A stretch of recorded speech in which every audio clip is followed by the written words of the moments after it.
make friends with people who want the best for you. I had friends who wanted the best for me and friends who didn't. And, they were friends who, some of them were aiming up and some of them were aiming down. And if you have a friend that's aiming down and you do something that's aiming up, then they're generally not that happy about it. They try to top your accomplishment with one of their own, hypothetical or real, or put down what you're doing, or offer you a cigarette if you're trying to quit and you've kind of done that successfully, or a drink if you've been drinking too much and are trying to stop being an alcoholic, Or, they're cynical and bitter and devoted towards no good. And sometimes that's family members too. And sometimes it's even part of you, But like you have an ethical responsibility to take care of yourself, you have an ethical responsibility to surround yourself with people who have the courage and faith and wisdom to wish you well when you've done something good, and to stop you when you're doing something destructive.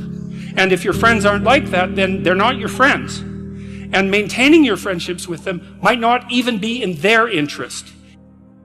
Be careful about whom you share good news with. And another was, be careful about whom you share bad news with. A friend is someone you can share good news with, You go to them and you say, hey, look, this good thing happened to me. And they say, look, I'm so happy that happened to you. Like, way to be. And they don't think, God damn it, why didn't that happen to me? And you didn't deserve it. Here's a bunch of reasons you're stupid and why it won't work. It's like, that's not helpful. Carl Rogers, who's a psychotherapist, he had this idea that what he would manifest towards his clients in therapy was unconditional positive regard. And I've always had trouble with that because you don't treat your children, for example, with unconditional positive regard. You mean, There's so always no conditions. matter what someone says, you're saying, that's a good idea? That's why it's tricky. Well, what he didn't articulate it, I think, as well as he might have. What you want to do is, for your child, is that you want the best for the best in them. That's what you want. And that's what you want from people that you surround yourself with. Now, they'll hold you to a high standard if that's the case, right? Because whenever you degenerate in any of the multiple ways that you're likely to degenerate, they're going to whack you on the back of the head and say, clue the hell in. You're demeaning yourself. You're less than you could be. And there's real judgment in that, and it's harsh. But with friends, it's the same thing. You want friends. They're not friends if they're not these people. You want friends who, when something good happens to you, that's good for you, right? They're happy about that. They're not all bitter and resentful underground and saying horrible things behind your back and telling you how they did something that was better and trying to drag you down. It's that's not helpful. And then when something bad happens to you and you go to them and you say, look, this terrible thing happened to me. First of all, they don't try to top it with some horrible thing that happened to them because they don't have the patience to listen. And second, they're not secretly gloating about the fact that catastrophe finally befell you. It's they're actually hurt by it. And that chapter is an injunction. It's take a look at the people that are around you. And if they're not on the side of what's good for you, then walk away. Because, well, first of all, that's best for them too. If you put up with that, all you're doing is enabling it. It's well, it's okay that you mistreat me in a way that's harmful to me and everyone else. It's actually, no, that is not okay.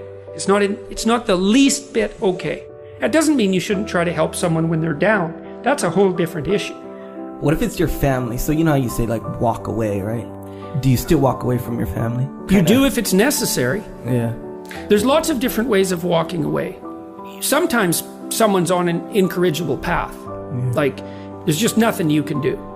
Maybe they're aiming down and they're bitter and everything they do is to produce misery, virtually everything.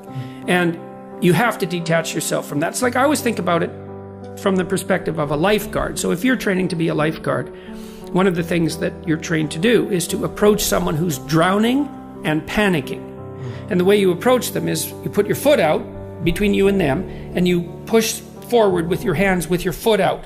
And you basically tell them if they're flailing about, you say, look, I'm here to help, but you have to calm down. And then if they cling to you, in panic, you push them away. You think, well, that's pretty damn cruel because what if they drown? It's yeah, what if you both drown? That's not helpful. You're there to rescue them. They take you down. You're both dead. It's fail, right? It's well, it's the same with someone in your family. It's if they're on a downward path and you've done your best, you've made your efforts, and they're not paying attention.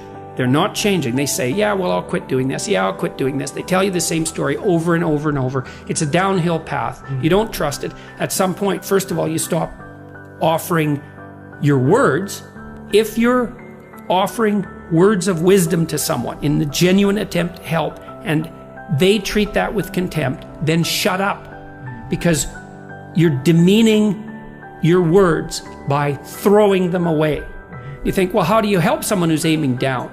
Well, sometimes you help them by walking away and saying, look, you're aiming down so hard, despite the fact you're my brother, man. It's like, this is killing me. You're aiming down so hard, I'm not coming along with you. And the reason I'm not is to tell you in no uncertain terms that what you're doing is so terrible that I will even violate our kinship to oppose it. And maybe it'll take them 10 years to wake up to that, And so that can be the case because, people often have to be hit so many times before they'll learn. You see that especially if someone's addicted or otherwise pursuing a pathway that's like seriously downhill. So why should I think that you're actually trying to change? You tell me the story that you used to justify